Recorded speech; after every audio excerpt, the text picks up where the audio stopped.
Okay, video on the 2000 Honda CR500. This video is on the engine parts I have. Factory service manual, I kind of want to keep that, but we'll see. So I have a brand new hot rods crank and an OEM original crank. I did do a lot of research on the hot rods crank, and also talked to Eric Gore. I'm sure you probably know who he is, and he said these cranks were excellent. And all bearings I have, the main bearings and everything, are OEM Honda stuff. So what happened to this original crank was it sat with ethanol fuel in it, evidently, and it got rusty. So that was the only problem. Everything's tight, even on the original. But I think this looks to be a super low hour bike. Cases, everything there is in good shape on both cases. No cracks, no bearings that were spinning. All the threads are good. The cases were all cleaned. I'll show you that later. So I have, it was on the original bore, original piston right here. I was thinking about running this because I had the clearances checked with a dial bore gauge, and everything looked good, except it has a hairline crack in there. So what I have is an OEM Honda 0.25 millimeters over new piston and rings. There's the part number for the piston. I have OEM Honda wrist pin bearing, the pin, and Honda clips. Over here at the cylinder, like I said, it was on the original bore. It checked good. I don't know how good you can see this, but there's no ring lip in there. You can see a stain, but there's no lip whatsoever. And not sure if you can see it or not, but you know, there's the original decompression notches in the cylinder. Anyway, that's original bore cylinder, and it mic'd. Here's what things mic'd at right here.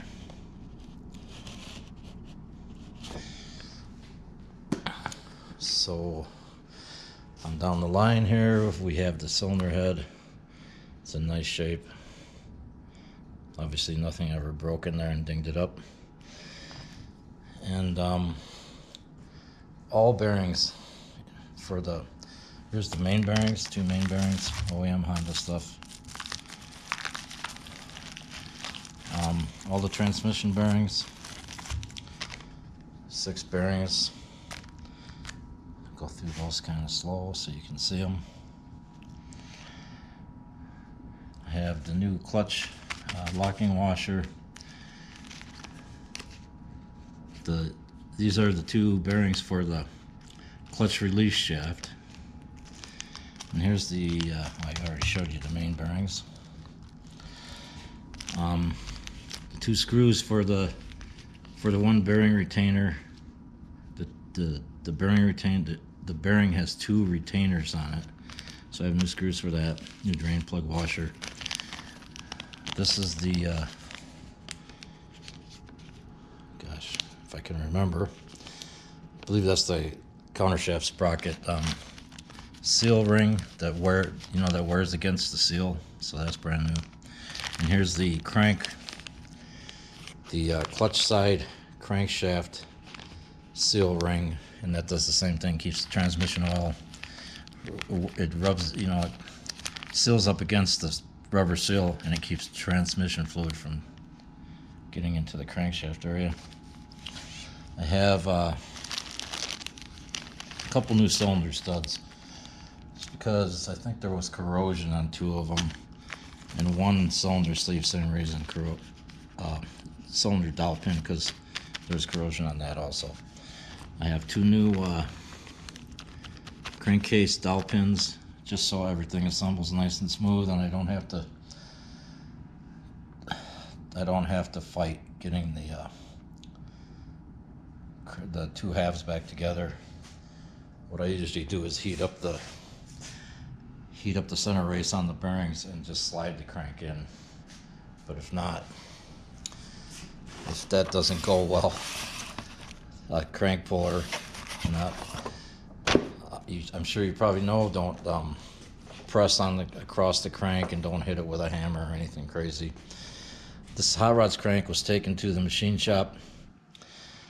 I was a tool and die maker machinist for 30 years, so anyway, it was put between centers and the run out double checked, and it was 0.000252 and a half 10,000ths of an inch run out, so that's well within specs. Let's see what else we got here. The ignition components. This thing had good spark, and it did turn over. The only problem with this engine at all was that it had rust in the crank area. So the original carb, in excellent condition. That was sonic cleaned, and all new gaskets that are in there. There's the reed block. Fuel petcock with a rebuild kit. And here's the transmission. These shift forks, you can tell this thing has hardly any hours on it. The shift forks, they're in excellent shape. So one fork. You can see when they get worn, they'll have a groove in here, or these pads will be worn off. So those are nice. The third fork right here, same thing on all the forks. They're in excellent shape. All the transmission dogs, I looked at all of them. They're all nice and square and sharp. And the slots they go into are in great shape. Not sure what you'll be able to see on this video, but obviously you can inspect it when you're here if you decide you're interested. Same thing on this other one. Those shift dogs are just in great shape. Like I said, I don't think this bike was hardly ridden. Here's the clutch side. That clutch is also in great shape. No grooves in the basket. Usually they'll get grooves in there, and then you might have a hard time getting into neutral. Anyway, all that stuff's in great shape. The bearings, never any rust on any of the tranny parts. It was just that fuel, ethanol fuel, attracts moisture, and that's what happened. There's the water pump cover, or the clutch cover and the water pump. And I don't want to tilt this too much because I'll lose the screws, but that's all in great shape inside there, if you can see that. Same thing over here. This is good shape everywhere. Radiators, OEM radiators, original. This one has a slight bend in it, but those are easy to straighten. Cometic bottom end gasket kit, and I have a Tusk top end gasket kit. Okay, onto the exhaust. Pro Circuit silencer that came with the bike, and I took it apart and cleaned everything up so it's ready to be repacked. I have the exhaust, you can't see it in here, but the exhaust rubber between the expansion chamber and the muffler. And here's the manifold and a new manifold gasket, plus the it's an FMF fatty, and that's brand new, never been used. And they also had an extra O-ring in these two. It comes with a spare O-ring also. It's the original packaging.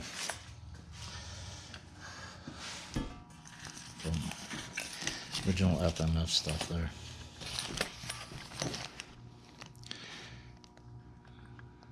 I don't know if you can see that or not. A new twin air filter. And I'll go back through this slow. Like I said, these radiators are in nice shape. There is a slight bend on that one. But like I said, I've straightened lots of those. There are lots of radiators. They're easy to straighten. And I've straightened way worse ones than that. So it needs a little minor work. Gaskets again. Yeah, the carburetor is in really nice shape. New Honda vent lines. If you ever need them, there's the part number.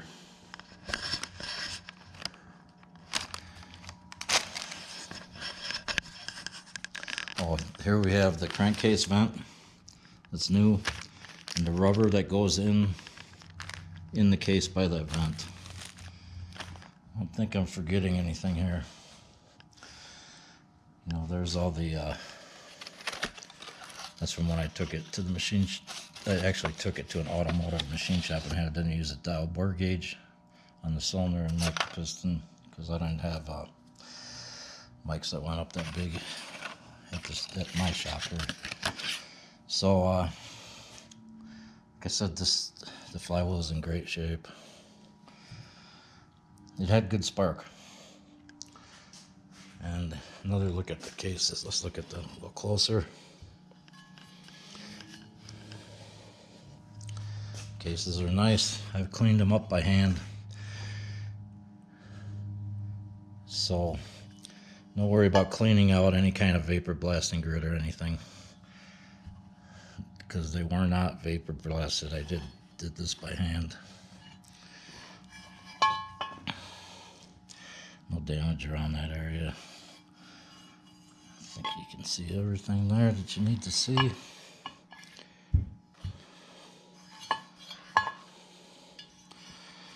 And same thing over here in this case.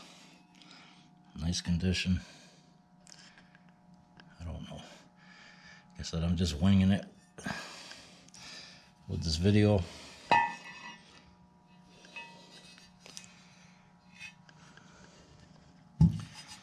All these, there are no cracks.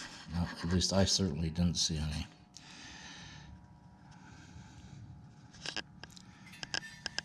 Everything came out nice with the cleaning here. All threads, like I said, were good. And here's the tool I made up to slide into the bearings, the main bearings, to heat them up so the cases drop right together. The crank drops right in. Here's the tool I made up for installing the two bearings on the clutch release fork. And hot rod's crank. Part number. So let's look at the clutch release lever. If I can find it in here. So where is it? I kept everything together with zip ties there. Same thing on these transmission shafts. The clutch release fork. Here it is right here. Those things will get worn sometimes in this area, right on the end. And that one looks really good. Anyway, I guess that's about it. Lots of parts. Most everything is cleaned, ready to assemble. You know, you actually could run a stock OEM piston in there, I believe, with just run a ball hone through there, but I have this .25 oversized piston, so that was the plan.